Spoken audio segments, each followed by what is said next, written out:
What is up, guys? Welcome back to another episode of Video Nasties. Today, we are doing Possession from 1981 with Sam Neill and what's her name? Isabel? Something? Isabel is funny. Yeah, there you go. Yeah.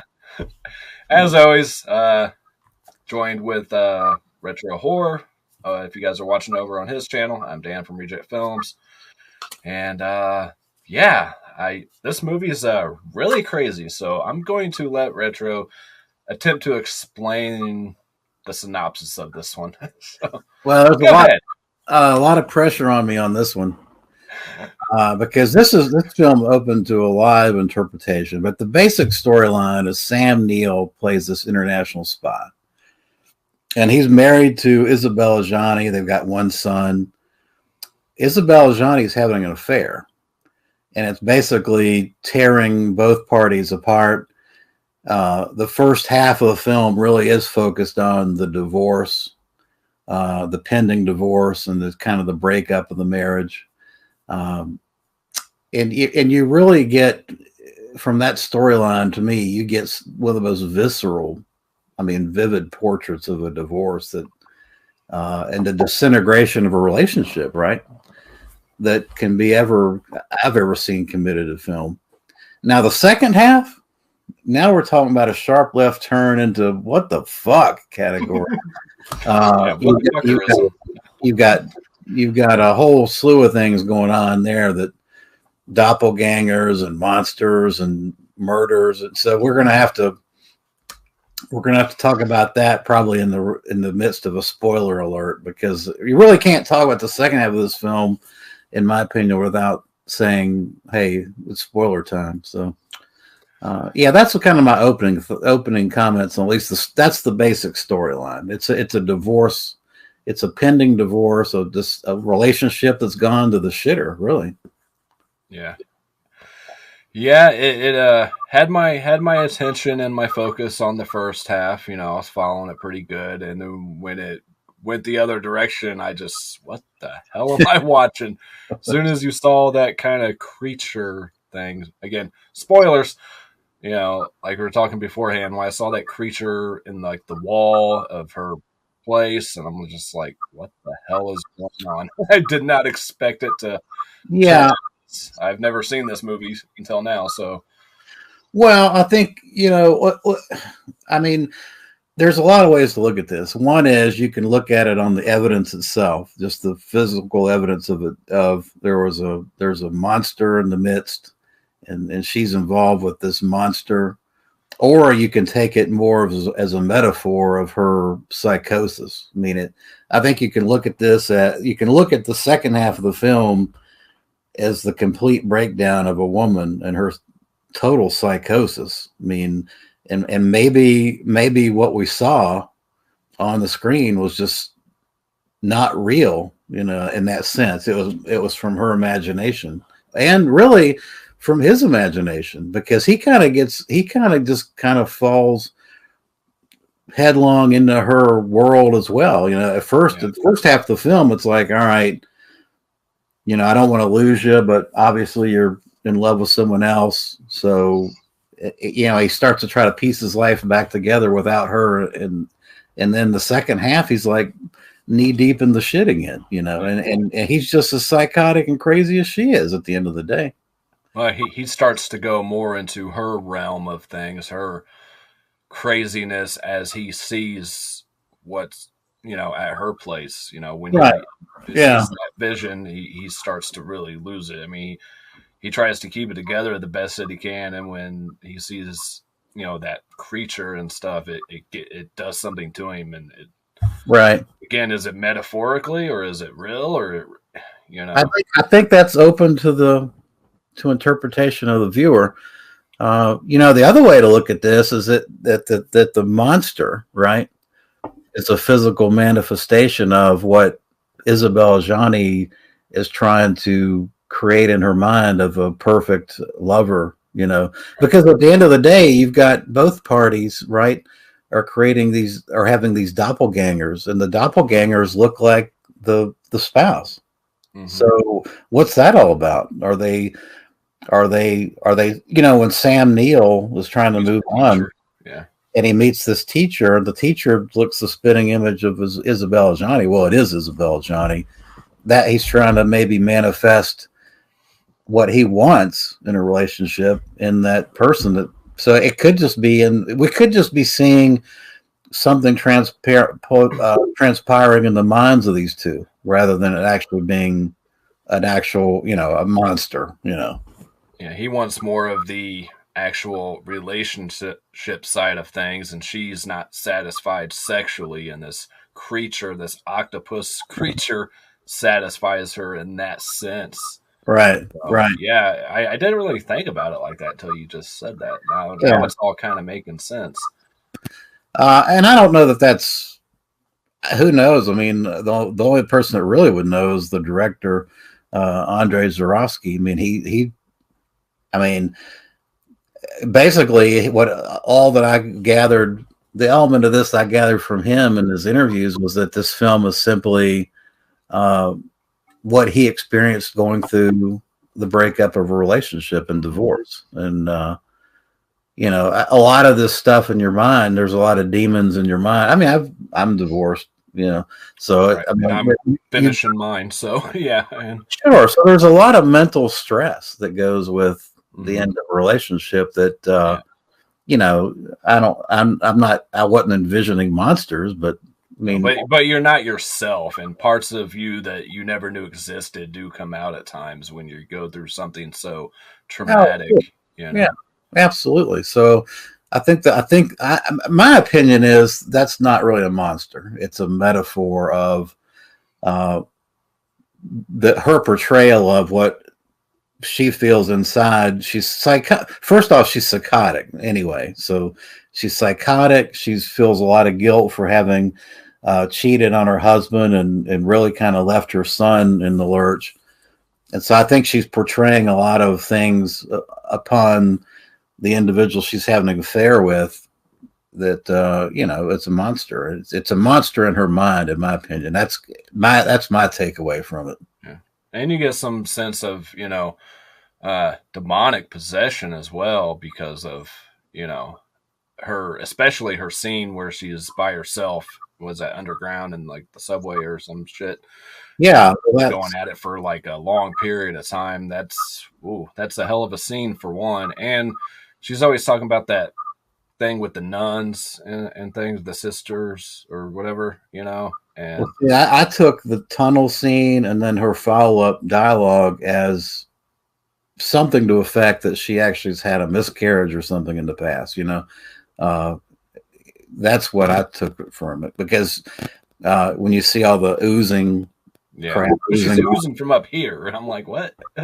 yeah, well, she was, but I mean, it's still coming down the middle. I mean, I Yeah. just that's Well, why. she even says something about miscarrying afterwards. Yeah, Yeah, right. Her commentary after that scene was that it kind of implied, more than implied, that she'd had a miscarriage.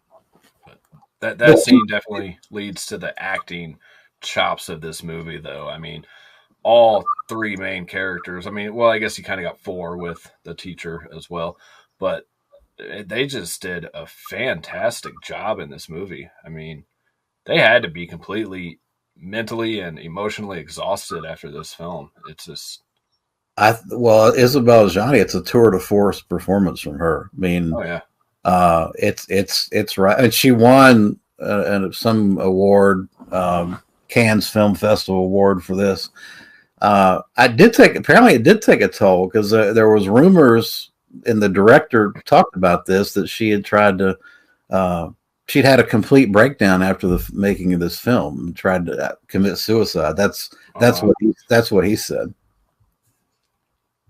I mean, and Sam Neill. I mean, I've always been a fan of Sam Neill, but he really puts on a show in this as well. I mean, one of my favorite movies, In the Mouth of Madness, I thought he did great in, but this was just like, Yeah, wow. he was great in this. Uh, you know, I don't know the other guy's name, the one that she's having the affair with. I can't remember his name, but oh, he was good for what he needed to be. I mean, kind of the German hipster that's yeah, I just loved everything in life. Yeah, Yeah, I just that scene where they're like fighting, and then he's like trying to like hug him, and at the same yeah, time, he's like, it was a little cringy, wasn't it? it was. He's like, you could tell he likes men and women in that scene. I mean, definitely, which Yeah, whatever. I mean, to each their own, but it's yeah. just Well, I watched this.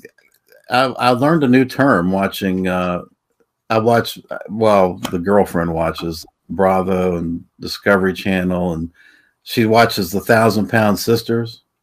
I don't know if you've seen that shit, yeah. but one of the Thousand Pound Sisters is pansexual, and I never knew what that was. Turns out you love every pansexual. Just apparently loves everything. You All know, right. if it's got a heartbeat, you like it. I mean, I love everybody, man.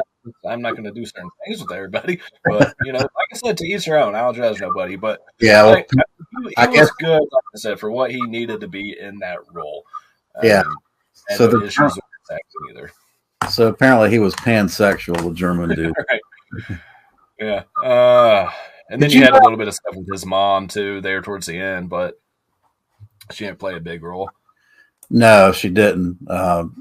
Did you know that I didn't know this till uh, researched a little bit.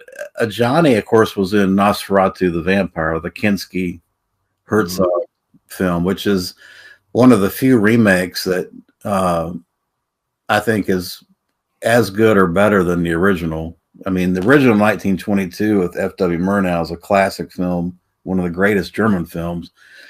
But Herzog's 1979 remake is just phenomenal. It's a 10 out of 10 too. But she was also in Polanski's The Tenant, and I'm trying to remember because I just watched that where I saw her in The Tenant, but she's in that apparently. I didn't know that. I've not seen that one either. I know it's got like a Scream Factory or Scream Oh Factory yeah, release. The Tenant, man. It's part of the I guess the Apartment trilogy that Polanski did. He did the Rosemary's Baby, right? The Tenant and Repulsion. Uh, did you see? I've seen this like 4 times now, and it was only this last time that I watched it that I just saw something. It's like, what the fuck did I just see? And you remember when the private investigator is following Isabella Gianni through the streets of Berlin? By the way, this was shot. And he sees her come out. Huh? Talking about when he sees her come out of the apartment or whatever, and then He's chasing her down the street. West Berlin, by the way, is where this was shot, which is beautiful scene, beautiful. Now, I mean, it's perfect, drab, cold-looking city, and it's perfect for this type of film. But so he's following her down the street, and she's going up into the apartment, right? And he kicks something. Did you see him kick something? Do you remember that scene? I remember the scene. I'm trying to. Just before he goes up the stairs, following her upstairs, he kicks something. Well, what he kicked was a decapitated head.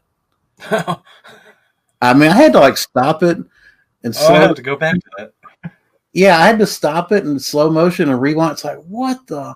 It's a freaking head. He drop kicked, soccer ball kicked the damn decapitated head. I must have missed that part. Crazy, man. Crazy stuff. Yeah, this movie was a flop when it came out.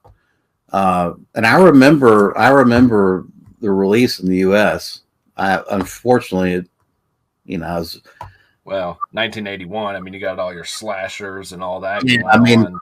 In the 80s, in the 70s and 80s, I was aware of 3 things: Universal Horror, Hammer, and slashers. Mm-hmm. I didn't even know who Lucio Fulci was or any of these type of films. So I completely ignored the fact that this came out in theaters. So I wish I hadn't. But anyway, it was made for like $2 million and it only made $1 million. I mean, it was a complete flop. And a lot of got a huge following now. A lot of people absolutely love this movie. I posted on Facebook group that I was watching it and got so many comments saying, top 5 or favorite film of all time. And, people just love this movie now. Yeah, no, this is a 10 out of 10. This is a masterpiece. I can't find anything wrong with it.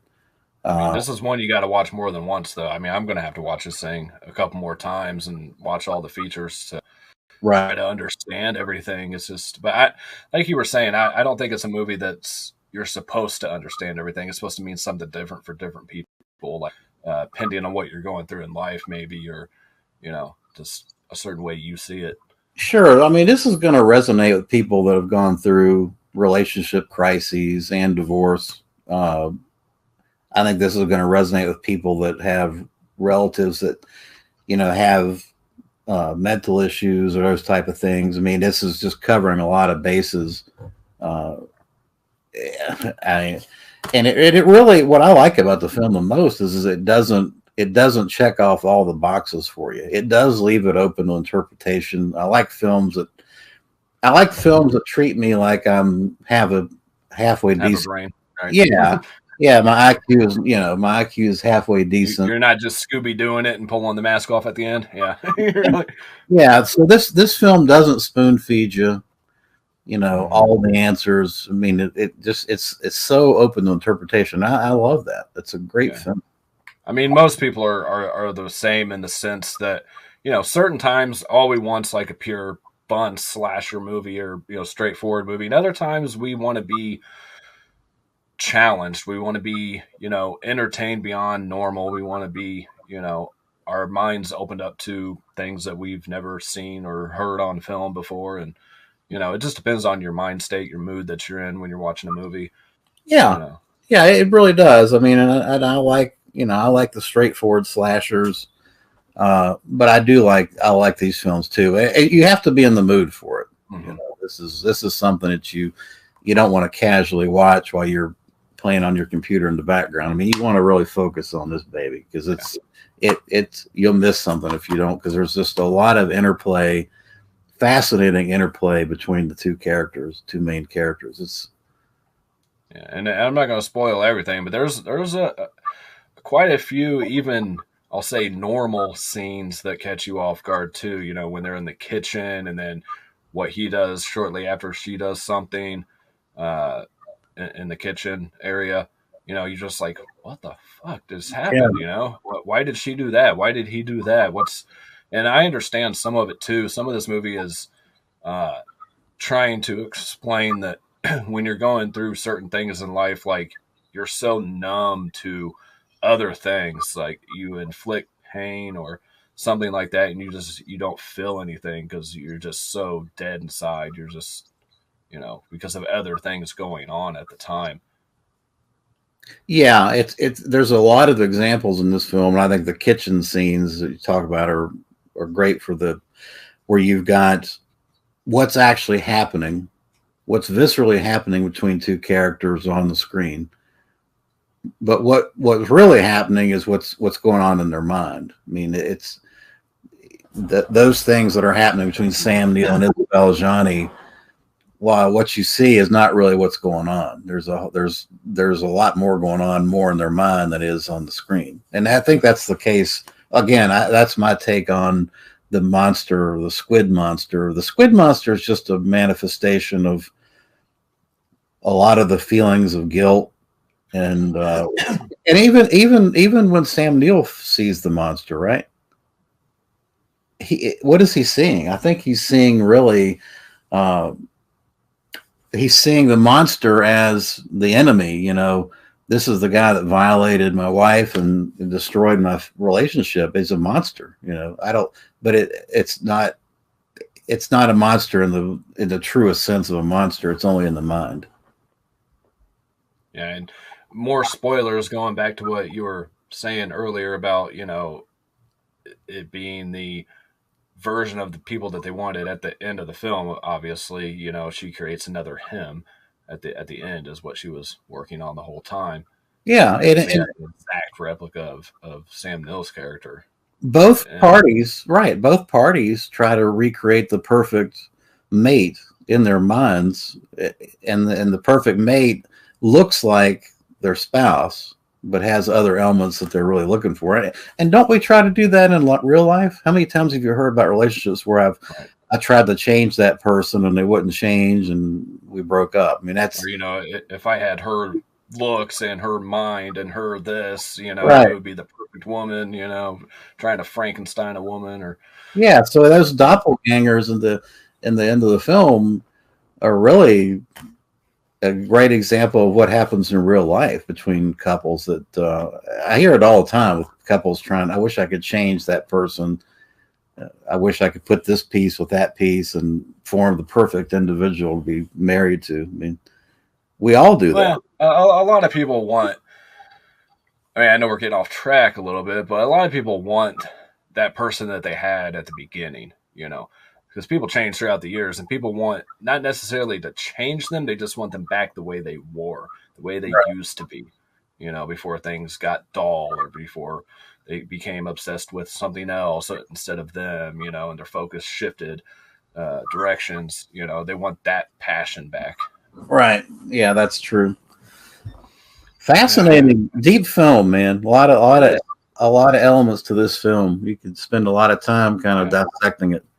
I'll say one more thing. I know we'll wrap this up pretty soon because we don't make these too long. But going back to the first half being the more realistic part, I will say too the scene where he's slapping her around.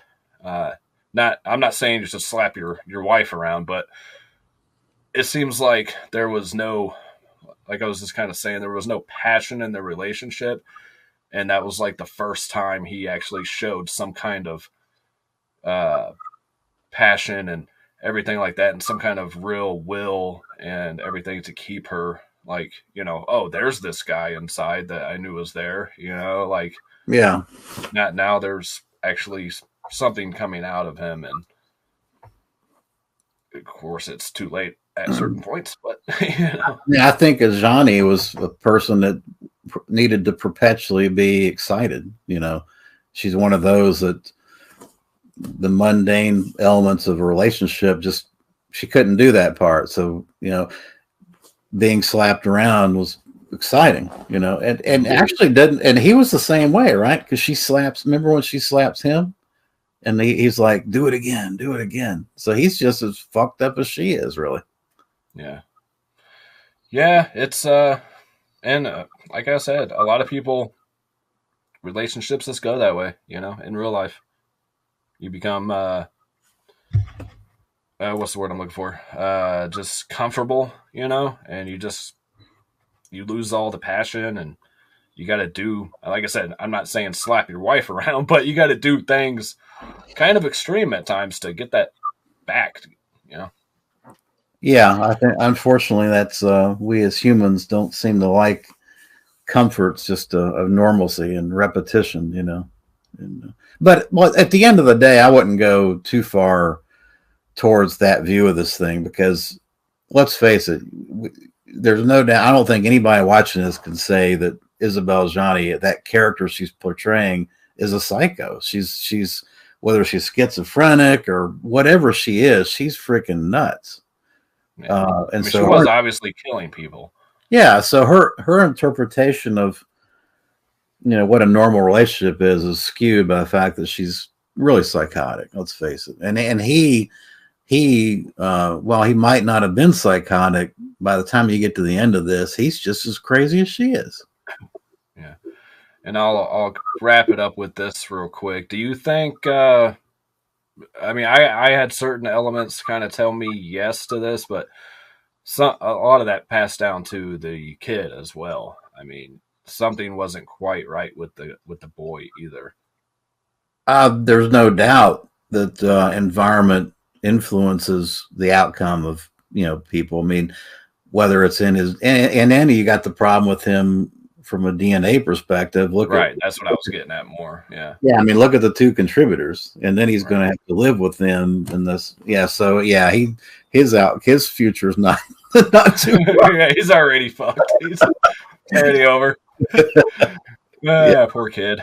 Yeah, I liked how Sam Neill was trying to be normal at times though, like when the phone rang and stuff, and he's like, or when he's playing with the kid, and then you see him by himself, and he's like doing that jittery, trying to keep it together shit.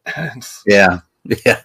You mentioning the kid made me think of. I read a book a while back that was kind of, it was very volatile when it came out. It's called The Bell Curve, And basically, the summary of the book, which is like 600 pages, is that they did all these studies and they came to the conclusion that people are basically like 45% genetics and 60% environment. It might have been flip-flopped. I'm not sure which one it is, but there was this huge uproar when it came out because people were like, no, you know, people that end up in a certain lifestyle or that's because of their environment, outside factors. And the book was saying, well, it's just as much genetics. So I think in this case is a great example of you got the genetics DNA of these two for this poor kid, and then he's got to live in that environment too. I mean, he's just totally screwed.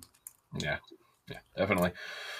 I think that's about all I got for this movie. I mean, if you guys pick this up, I mean, the big edition is still available on the actual website, and if I remember, I'll try to put a link. So if you guys are interested in this one, you don't have to pay the eBay prices, which is like $180 on eBay. You can get it for $80 off the website, and of course, you can go to Amazon and get like the Digipack edition, or there's a few different editions. So I just wanted to make people aware of that before, spending double the money. Yeah, and you can also go Second Sight, which is a UK release. This has, if I recall, all of the special features of the release you were looking at, the limited edition. It doesn't have the CD soundtrack, right? And it doesn't have a booklet, but it's got 2 commentaries and all the interviews and making of features and things. So that's, from a special features perspective, it's an HD transfer. The print looks fantastic on this Second Sight. Is that a region free release, or do you have to be? No, it's a region B. So it's region B locked. Yeah, and the Mondo Vision is region A. So it just depends on what you guys have for players and everything as well. Yeah, I say buy this movie definitely. I mean, it's. I don't even know if it is streaming anywhere. I didn't look. I don't remember seeing it on any streaming service, but I looked on Letterboxd and there's nothing. No services, pay or free. I mean, it's not available for rental or free on any service that I could find. So, with there being like 100 different streaming services nowadays, I'm not going to check all of them. I mean, back in the day, you had like, Netflix or Hulu or Prime. That was it. That was all you had. Now every service has their own streaming service. It's just like right. This any horror fan has to have this though. This is a 10 out of 10. You just go. Any film fan, any true film lover needs to see this movie. I would agree with that too. I'm pissed I waited so long. Well, this is kind of a must own in my opinion. So right. What's up? Be careful with the cover because every cover has Oh, but it's drawn on. So yeah, I'm just talking about for kids and stuff like that. If you keep it in your house, that's what I say too. If it's art, it's fine, right? As long as I'm not showing a sex scene from the movie. Yeah. Speaking of which, it doesn't really show a whole lot of that going on. No, besides when she's with the creature. But she has a beautiful body. I mean, she's beautiful all the way around. So, well, yeah, she's not Life Force beautiful though. No, but she's more like realistic beauty. Like Life Force beautiful is like out of everybody's league. This is more of a realistic, down to earth, right? Beauty, kind of like a dirty, pretty too. Like I don't know, because she always had like the same dress on the whole movie, and she was just beat down and raggedy and. Yeah, well, she had a French mother and an Algerian father. So, and how has the kid got blonde hair? By the way, just curious. Sam Neill kind of has. I don't know. I guess that's a stretch. I don't know. I thought about it when I watched the movie, and I completely spaced it until now. I was like, why is this kid got blonde hair? Now, didn't the guy she was sleeping with have kind of lighter hair than Sam Neill? Yeah, the German dude, yeah. Anyways, again, I mean, we both recommend buying this one for sure. Just make sure you guys are in the right mind state to, really endure a film, because honestly, it took a toll on me too. Like this movie was exhausting for me at times. Yeah. Because of the performances. I'm like, well, what do you got on tap next week? Oh, so next week we'll do Axe. This is the 7 release with Kidnap Coed. I think this is the only release there is. Yeah. Uh, Actually, it's 3 films, but it only runs 67 minutes, so at least it'll be a quick watch. And this is Yeah. from Section 1, right? Yeah, Yeah. Section 1, and that's a favorite of Axe, a favorite of Stephen Thrower. He's a big fan of that film. Oh, really? Yeah. Yeah. I'm Well, a fan of Stephen Thrower, so oh yeah, yeah. that guy is he's he's fascinating. some knowledgeable. um, yeah. I was gonna say something else. I don't remember what it was. And nobody's watching at this point, anyways. But uh, oh, what was this one? I looked it up and I can't remember. I know it was finally released uncut in 1999. I want to say for Possession, Yeah, in the '90s. I couldn't remember exactly when, but the UK but I got. don't remember what it was for originally. Yeah, well, there's been a lot of cut versions of this film, like a 97-minute version. It's been so I don't know. And that's probably part of the reason it failed when it came out because it was cut theatrically. Yeah, So if you're not watching a 2-hour version of it, you're going to miss a lot of things. I mean, yeah, I yeah. mean, I don't know the story behind why this got on the video nasties list. it's not as gory as a lot of films on here. I mean, it's got a couple scenes that got quite a bit of blood in them, but nothing grotesque besides the creature love scene is a little disturbing, I guess. Right. Did you find that kind of? I'm going out on a limb here. Did you find that kind of Cronenberg esque at Yeah. times? Well, Creature. That's what I felt. the second half of the film clearly adventures into Cronenberg body horror Yeah. territory. Absolutely. Yeah, Yeah. absolutely. That was my first instinct when I saw this creature. So I was just seeing if it was just me or not. But No, it's all very right, guys. good. All right. Well, I enjoyed it. Thanks for Yep. watching, guys. Yep. Peace, love, happiness, all y'all. We'll catch you all next time. Bye. See ya.